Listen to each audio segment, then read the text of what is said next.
So this is an Emma the A-hole post that we talked about 6 months ago. As you can see, this one came out 6 months ago.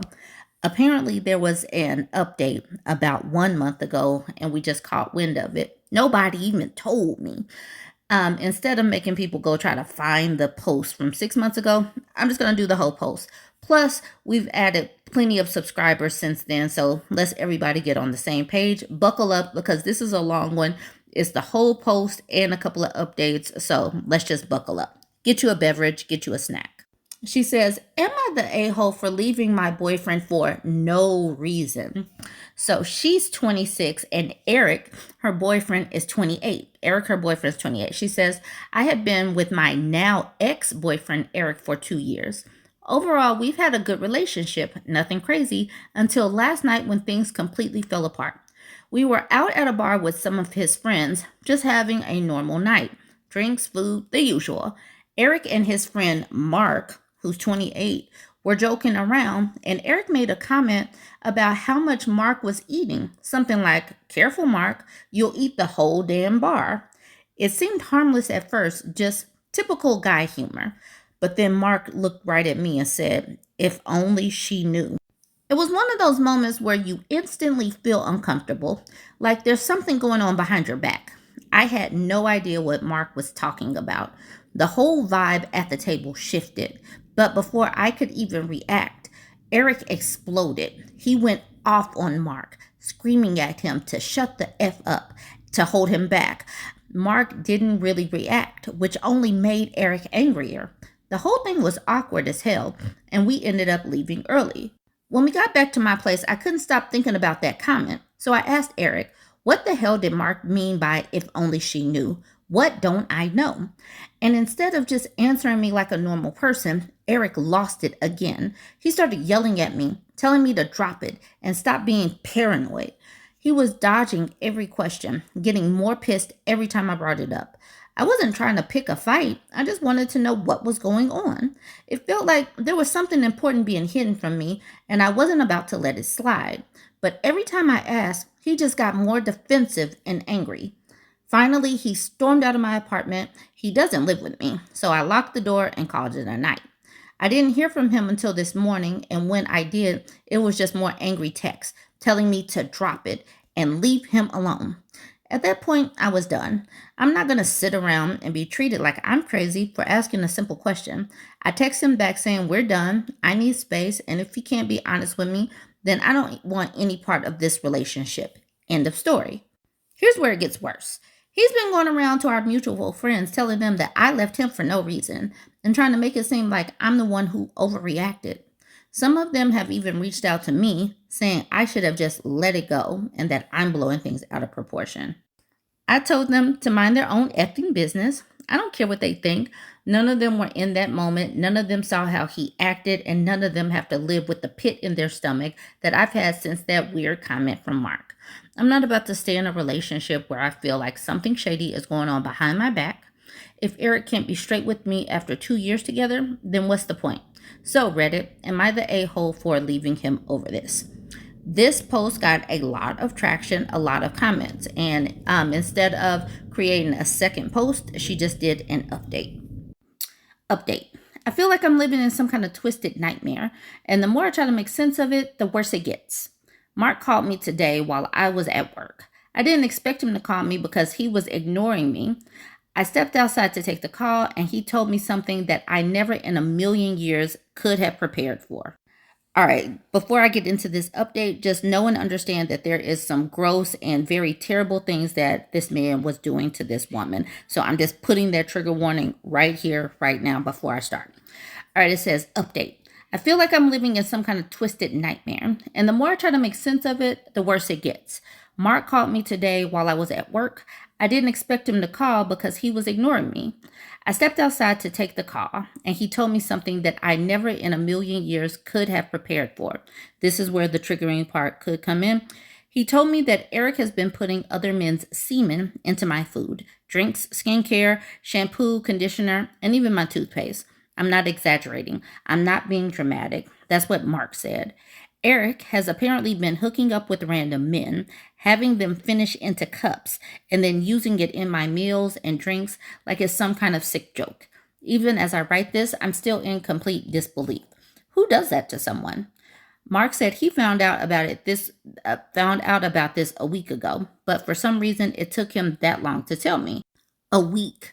I've been living my life completely oblivious, trusting Eric, someone I loved, while this was happening behind my back. I feel so betrayed, so disgusted, and so violated. When I asked Mark if he and Eric were having an affair or if this was some sort of twisted thing between them, he swore they weren't. And he even made a gross comment about not wanting to touch Eric because who knows what diseases he has. That made my stomach turn. I'm getting tested for everything now because I don't know what's been in my body. When I got home, I went straight to the kitchen. Mark told me to check under the sink, and there they were, the cups, hidden behind the cleaning supplies. I lost my. I threw out everything in the kitchen and the bathroom, even the stuff I knew wasn't touched. I don't care. Everything feels contaminated now. My home doesn't feel like a safe space anymore. Every time I walk into the kitchen, I feel like I'm going to throw up.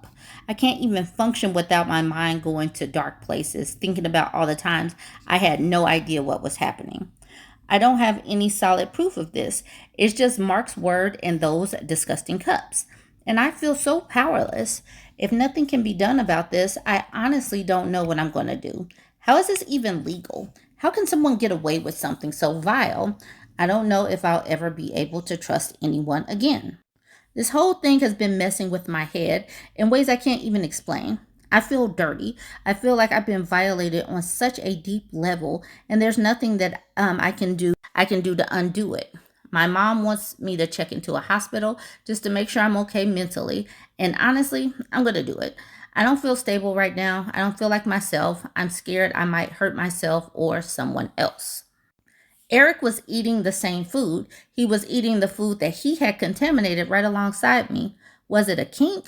Was it a power trip? I don't even know anymore. All I know is that the man I thought I knew, the man I loved, is a complete stranger to me now. I can't believe I've been living with someone capable of something so vile. I feel like I'm losing my mind, and I don't know how I'm going to come back from this and how he could do this to me. I'm genuinely losing it. I'm a danger to myself. I won't be on. I'm going to check myself into the hospital. Okay, so that was where we got to at the end back in October. Now, this update number 2 has some very triggering things in this. So go ahead and prepare yourself. And here I am about to start update 2. After everything happened, I completely broke down. I stopped eating, I stopped sleeping. I barely even felt like a person anymore. My mom was terrified, and she practically forced me to go to the hospital. I tried to put it off for a couple of days. I got worse. She was scared I was going to do something to myself, and honestly, I don't blame her. I wasn't okay. I was so far from okay. I felt like my entire world had been flipped upside down. I couldn't even think straight. I just kept replaying everything in my mind over and over again, trying to make sense of it. But nothing about this makes sense. Nothing. I ended up staying in the hospital for a week. The doctors were kind and they did their best to help me, but there was only so much they could do. They couldn't erase what happened. They couldn't make it not real. At some point, I just felt like I was wasting space. I knew there were other people who needed that bed more than I did, who were physically hurt, people who could actually be helped. Because what happened to me? There's no fixing that. No amount of therapy, no amount of medication, no amount of time is ever going to undo it. I know that now. So I left. I'm back at my parents' house now, staying in my old childhood bedroom. It feels so strange, like I've stepped back in time, like I'm a teenager again, except I'm not. I'm an adult and my entire life has just exploded in front of me, and I don't even know how to pick up the pieces. My cousin is here too, staying in the guest room, and honestly, I don't know what I would do without her. She's basically my sister, and she hasn't left my side since I got here. I know she's worried about me, even though she tries not to show it. I don't blame her. I'm worried about me too. This is so long, I'm actually going to stop here and make another video so I can have a part 2. We're on part 2 of this Am I the A-hole post that I'm revisiting from 6 months ago. She did an update about a month ago, so now we are finishing up that update part 2. If you didn't see part 1, it is right before this video. Okay, so she says the police actually took things seriously. I was scared that they would laugh at me or tell me that I was crazy, but they didn't. I could see it on their faces. They believed me. They went to Mark's house to get his full story. Since he had blocked me the day after everything went down, that hurt more than I thought it would. I thought he was my friend. I thought he cared about me. But the second things got hard, he ran. But now I know the truth and finally have the full story. That night when Mark and Eric were drinking together, Mark went to change the music on Eric's phone. While he was doing that, a message popped up from Lewis. Yes, one of the friends that told me I was overreacting. The message said, "Good night, I love you," with the heart emoji. Mark thought it was weird Lewis and Eric weren't that close, so he scrolled through the notifications and saw a bunch from Grindr. At first, he thought maybe it was a joke. Apparently, Eric used to go on Grindr as a joke back when they were younger and having sleepovers. But the more he scrolled, the worse it got. There were so many messages. Mark said his stomach dropped. He felt sick. He never suspected that Eric was actually gay. He never even considered it. But in that moment, everything started to click. And remember, I told you that this part could get triggering. It actually is kind of triggering. So I'm just putting that trigger warning out there again. And then he realized something else. He had trusted Eric. He had changed in front of him, slept next to him, shared things with him, and then suddenly he felt violated. So he confronted him. That's when Eric broke down. He started crying, begging Mark not to tell me. He told him everything, every disgusting detail. Mark said he just stood there, frozen, unable to move. He didn't know what to do. He told Eric to calm down and go to bed. Eric passed out drunk, and the next morning, neither of them spoke about it. Then that night at the bar, when Eric made the comment about food, knowing that Mark had struggled with body image issues his whole life, that was it. That was the breaking point. That's why Mark reacted the way he did, and that's why he snapped. And now for Eric. I don't even know how to say this, so I'm just going to say it. He's dead. After everything came out, Eric completely shut down. His mom said he wasn't eating, wasn't showering, barely left his room. She thought he was just processing everything, so she left him alone. She would leave for work in the morning and he would still be asleep. She'd come home at night and he would still be in the room, sitting there in the dark, smoking weed. She said he hadn't smoked since high school, so she had no idea where it even came from. Then one night she woke up to a loud thump. She went to check on him, and that's when she found him. This part, y'all. He had hung himself from his ceiling fan. The weight must have been too much because the entire thing collapsed. She found him on the floor. She was the one who found him alone. I don't even know how to process that. As much as I hate him, as much as I will always hate him, I felt bad for her. No mother should have to find their child like that. No one deserves that. I'm not continuing the investigation. I don't have it in me. His family has already been through enough, and honestly, his death was my closure. That probably sounds awful, but it's the truth. He was a terrible person. He ruined me. He gave me AIDS. I'm never going to be the same again. I will carry this for the rest of my life. I wish I had never met him. I wish I could erase him from my memory. I dread the day I die because that means I might see him again. And then there's Lewis. He's hiding. He's blocking everyone, avoiding all contact. And at first I didn't understand why, but now I do. He was involved. He was one of them. I didn't even consider it at first, but the way he's acting now is obvious. And if he was, he's either going to jail or getting hit with my car. And I'm fine with either. That's all for now. Sorry if this isn't the update you wanted, but this is my reality now.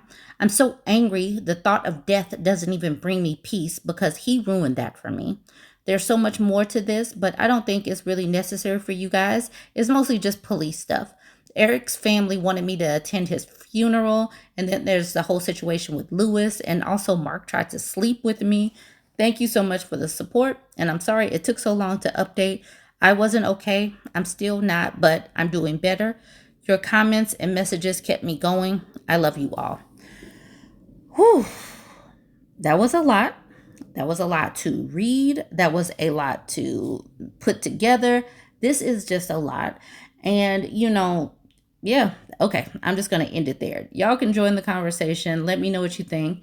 This is the wrap up. One of my subscribers jumped in my inbox to alert me that this update was out there, and this is not an update that I would have expected. So I don't even have a whole lot of words. I just wanted to bring this to you because it was brought to me.